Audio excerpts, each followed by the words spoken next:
শীতের সেরা সরু চাকলি পিঠে একবার এইভাবে বানিয়ে দেখো। আমি সত্যিই বন্ধুরা একবার খেয়ে টোটালি ইমপ্রেস হয়ে গেছি। আমি নিজেই কল্পনা করতে পারিনি সরু চাকলি পিঠে এতটা টেস্টি হতে পারে। তো আমি সুজি দিয়ে আজকে সরু চাকলি পিঠেটা তৈরি করব। তো এক নির্দিষ্ট বাটির মাপ করে 1 বাটি মতো সুজি একটা মিক্সার জারের মধ্যে নিয়ে নিলাম, আর হাফ বাটি মতো মানে হাফ বাটির থেকে একটু কম চিনি অ্যাড করেছি। আর যতটা চিনি নিয়েছি ঠিক ততটাই এখানে খেজুর গুড় নিয়েছি। তো তোমরা যে কোনো পাতলা বা এরকম ভেলি খেজুর গুড়টা নিতে পারো। এবার আমি 1 বাটি মতো দুধ অ্যাড করেছি। অবশ্যই দুধ দিয়েই এই পেস্টটা করবে, তাহলে অনেক বেশি টেস্টি হবে আর খেতে সত্যি দারুণ লাগে। তো একটু ওয়েট করব যাতে সুজিটা একটু ফুলে ওঠে। 2-3 মিনিট ওয়েট করার পর আমি এটা এখন ভালোভাবে পেস্ট করে নেব, আর 1 মিনিট সময় ধরে খুব ভালো করে পেস্ট করে নিতে হবে। তো এখন তোমাদের আমি দেখিয়ে দিচ্ছি, দেখতেই পাচ্ছ একদম মসৃণ একটা পেস্ট রেডি হয়ে গেছে। এবার একটা বাটির মধ্যে এই পেস্টটাকে নিয়ে নিতে হবে। এবার আমি মিক্সার জারটাকে ধুয়ে আরও হাফ বাটি মতো দুধ অ্যাড করে দিচ্ছি। আর এই দুধটা আগে থেকে জাল করে ঠান্ডা করে নেওয়া দুধ।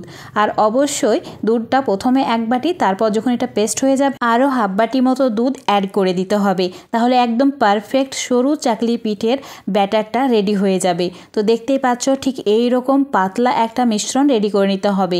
যদি তোমরা এটা সুজি দিয়ে তৈরি করতে না চাও তাহলে চালের আটা দিয়েও তৈরি করে নিতে পারবে। এখানে আতপ চালের আটাটা ব্যবহার করতে পারবে।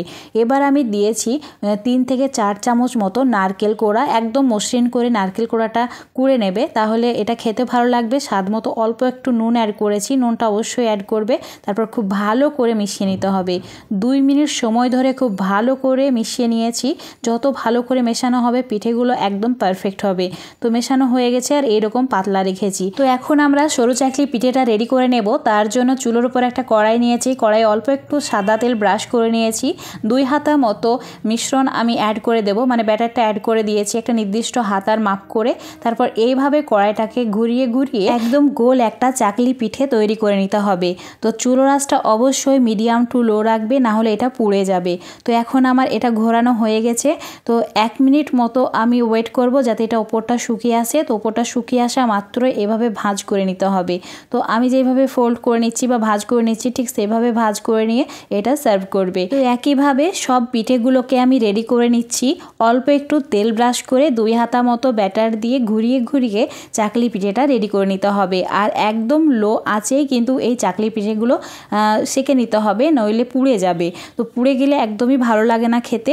তো আমি যেভাবে তৈরি করছি হুবহু ফলো করে অবশ্যই এভাবেই চাকলি পিঠেটা রেডি করবে।